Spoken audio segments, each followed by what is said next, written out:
وہ مصر کی تاریخ کا سب سے کم عمر شخص تھا جس نے ہائی اسکول سرٹیفکیٹ حاصل کیا، پھر رائل اسکول آف انجینئرنگ کا سب سے کم عمر طالب علم جس نے وہاں سے گریجویٹ ڈگری لی، پھر سب سے کم عمر طالب علم جس کو یورپ سے اسلامک آرکیٹیکچر میں ڈاکٹریٹ کی 3 ڈگریاں لینے کے لیے بھیجا گیا۔ اس کے علاوہ وہ سب سے کم عمر نوجوان تھا جس نے بادشاہ سے نائل، اسکارف اور آئرن کا خطاب حاصل کیا۔ وہ پہلا انجینئر تھا جس نے حرمین شریفین کے توسیعی منصوبے کی تعمیر اور عمل درآمد کے لیے اختیارات سنبھالے۔ اس نے شاہ فہد اور بن لادن کمپنی کے بار بار اصرار کے باوجود انجینئرنگ ڈیزائن اور آرکیٹیکچرل نگرانی کے لیے کسی قسم کا معاوضہ لینے سے انکار کر دیا اور کہا کہ میں 2 مقدس مساجد کے کاموں کے لیے کیوں معاوضہ لوں اور قیامت کے دن اللہ تعالیٰ کا سامنا کیسے کروں گا۔ اس نے 44 سال کی عمر میں شادی کی اور اس کی بیوی نے بیٹا جنم دیا اور زچگی کے بعد فوت ہو گئی۔ اس کے بعد وہ مرتے دم تک عبادت الہی میں مصروف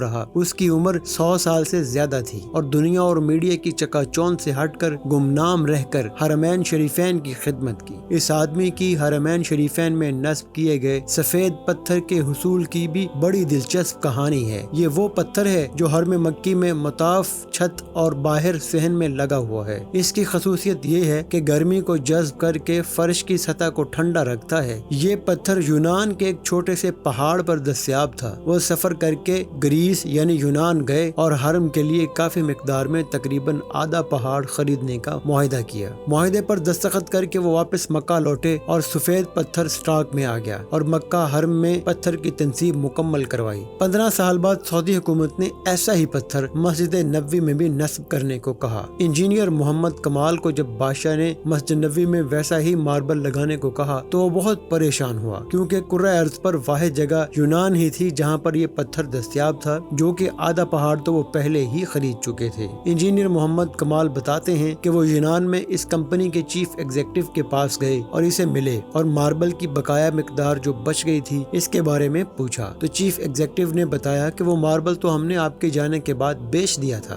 اب تو 15 سال ہو گئے ہیں۔ کمال بہت افسردہ ہوا اور میٹنگ چھوڑ کر جانے لگا تو آفس سیکرٹری سے ملا اور گزارش کی کہ مجھے اس شخص کا اتا پتہ بتاؤ جس نے بقیہ تمام ماربل کی مقدار خریدی۔ تو اس نے کہا کہ پرانا ریکارڈ تلاش کرنا بہت مشکل ہے، لیکن آپ مجھے اپنا فون نمبر دے جائیں، میں تلاش کرنے کی کوشش کر دی ہوں۔ اس نے اپنا نمبر اور ہوٹل کا پتہ دیا اور اگلے دن آنے کا وعدہ کر کے چلے گئے۔ دفتر چھوڑنے سے پہلے کمال نے سوچا کہ مجھے کیا ضرورت ہے کہ کس نے خریدا، اللہ خود ہی کوئی بندوبست کر دے گا۔ اگلے دن ایئرپورٹ جانے سے چند گھنٹے قبل سے فون کال آئی کہ مجھے ماربل کے خریدار کا ایڈریس مل گیا ہے۔ اب انجینئر کمال بہت آہستہ رفتار سے دفتر گیا کہ اب میں کیا کروں گا خریدار کے ایڈریس کو، کیونکہ اتنا لمبا عرصہ تو گزر گیا ہے۔ کمال دفتر پہنچا تو سیکرٹری نے کمپنی کا پتہ دیا جس نے ماربل خریدا تھا۔ جب کمال نے پتہ دیکھا تو کچھ دیر کے لیے اس کا دل دھڑکنا بھول گیا، پھر زور کا سانس لیا کیونکہ وہ کمپنی جس نے ماربل خریدا تھا وہ سعودی کمپنی تھی۔ کمال نے سعودیہ کی فلائٹ پکڑی اور اسی دن وہ سعودی عرب پہنچا اور سیدھا اس کمپنی کے دفتر پہنچا اور ڈائریکٹر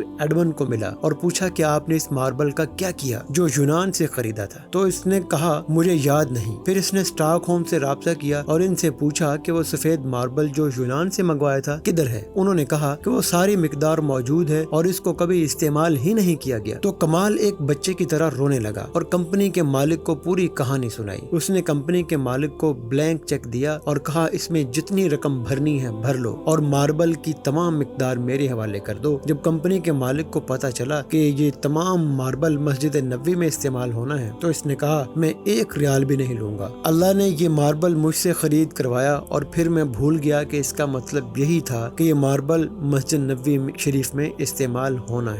با کمال انجینئر ڈاکٹر محمد کمال اسماعیل 1908 میں مصر میں پیدا ہوئے تھے اور 100 سال کی عمر میں یعنی 2008 میں ان کی وفات ہوئی۔ خدا رحمت کنن دی پاک تی نترا۔ اللہ پاک انجینئر محمد کمال اسماعیل کی قبر کو منور فرمائے۔